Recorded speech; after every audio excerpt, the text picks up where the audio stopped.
Hello, ladies and gentlemen. This is H Factor 66 bringing you a Call of Duty Zombies perk rankings and a little bit about each perk. So let's start the countdown with number 8. At number 8, we have Double Tap Root Beer. And the reason why? This perk, one of the 4 classic World at War perks, in my opinion, is the worst perk you can possibly have in zombies. All this perk does is make your guns shoot faster and waste all your ammo a lot quicker. Which, I won't lie, is good on some guns like the HK and the ray gun. But what I'm basically saying is,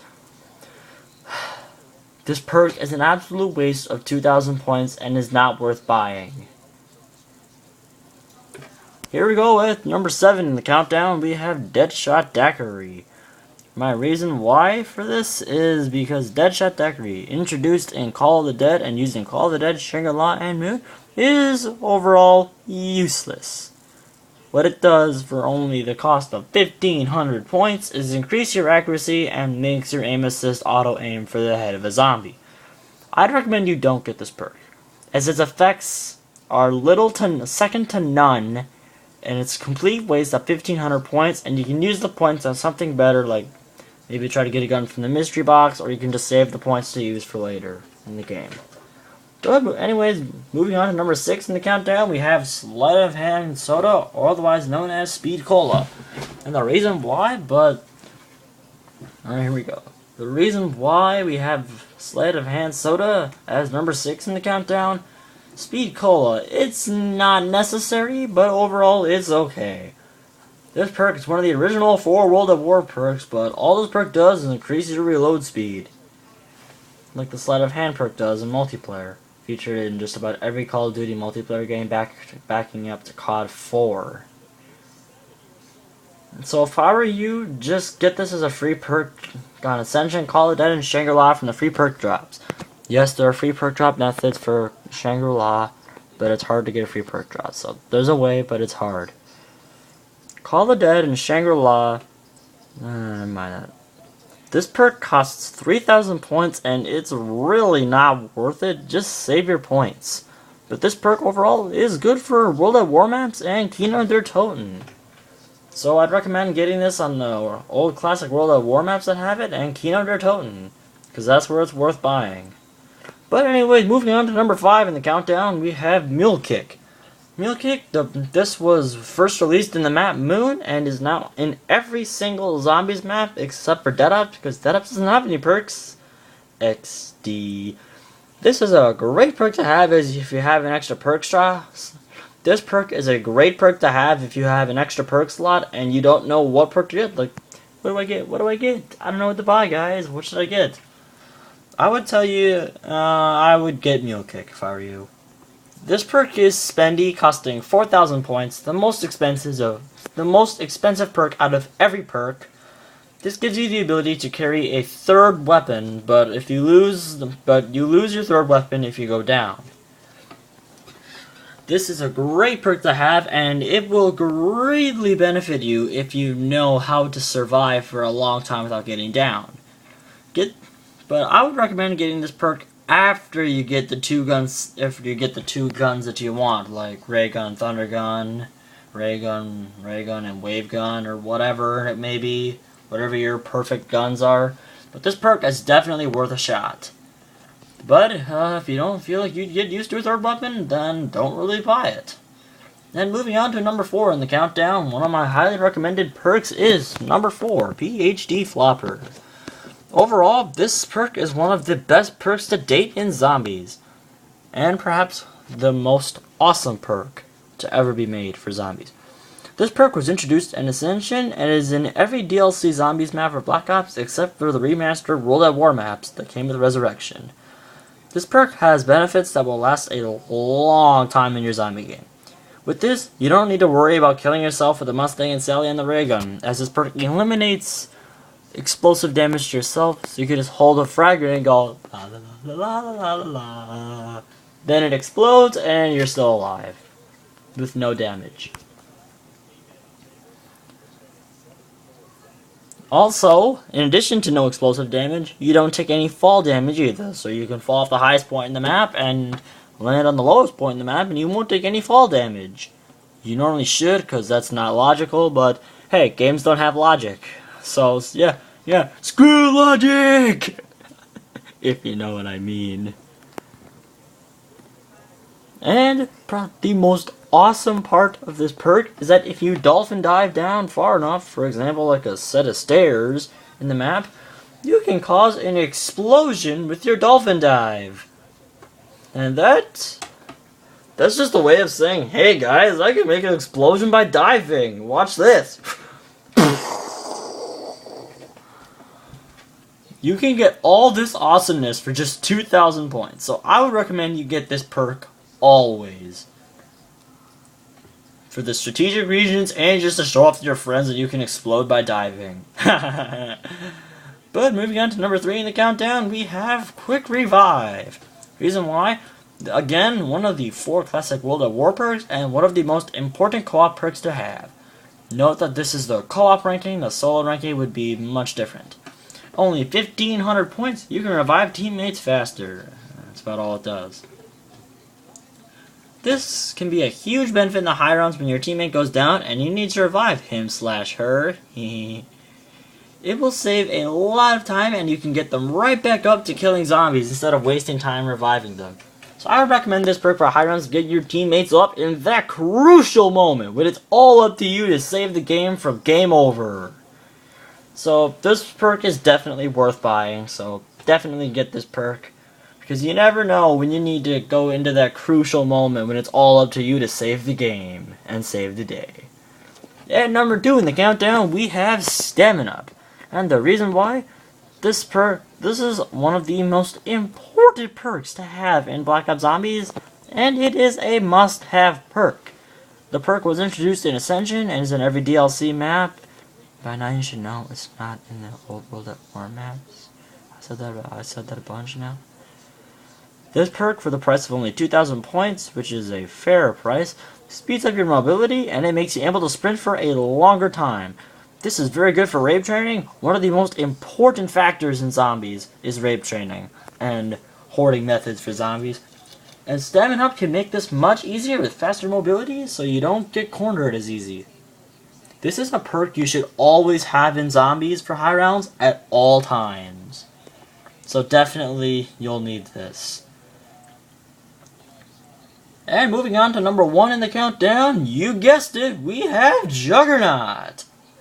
This reason why this perk is the most important perk in Call of Duty Black Ops Co-op Zombies. I think it's safe to say almost everyone would agree with me when I say this is the best co-op perk in Zombies. This is one of the 4 original World at War perks. This perk should always be the first perk you buy, no matter what map it is, unless it is Knockdown on Totem, where the only perk is Mule Kick. Unless you're playing World at War version, then there is no perks at all. What it does, if you don't know already, and I mean, my god, what zombie player does... Can anyone name to me a zombie player that doesn't know what Juggernaut does? But just in case. What it does is it makes you able to take 5 hits before you go down, instead of that dumb, lame 2-hit kill BS that we all hate. This perk only costs 2,500 points, and me personally, I really feel this perk should be more expensive for what this perk does. So personally, this is a bargain. Getting increased health for 2,500 points, hit me up. That's a bargain. If you don't agree, then fine. But that is a freaking bargain, man. This perk is not necessary. It's required for high rounds on any map except Knockdown and Totem. LOL. But anyway, that's it for me today, guys. Thank you guys for watching. Please rate, comment, and subscribe. I am HFactor66. And this is the 3rd in my weapon/perk ranking series for zombies. I'll be doing best wall guns to use next. So if you have a suggestion for what map I should do best wall guns on, just leave it in the comments section below. Don't forget to leave a like, rating, and subscribe. And now I want to update you on the world record solos for Black Ops, not including Dead Ops Arcade. I don't really care about Dead Ops Arcade, but anyway, here we go. Here you have it, the official solo world records for every map in Black Ops. Kingdom Der Toten, we have round 193 by King Jack off Suit. Big congratulations to you, King Jack. Very nice run. I'm sorry I missed the stream. I wish I could have seen it and seen it while it was happening. And we have 5, round 107 by Jim Bogobo. So, again, congratulations, nice run. If you live streamed it, then I really wish I could have seen it. And then next we have Nocturne Toten, round 962 by Visual Venom. Great job. This is the lowest world record, but again, Nocturne Toten is the hardest map on Black Ops, considering the only perk is Mule Kick, so nice run. And I would like to see anybody try to beat that in the near future. And for Rocked, we have round 127 by the Zombie Cow. And I believe I saw him in King Jack's live stream on the race on his quest for round 200. And then on Shinanuma, we have round 135 by a well-known PC zombie player called Pidgeazor. So big congratulations to you, Pidgeazor.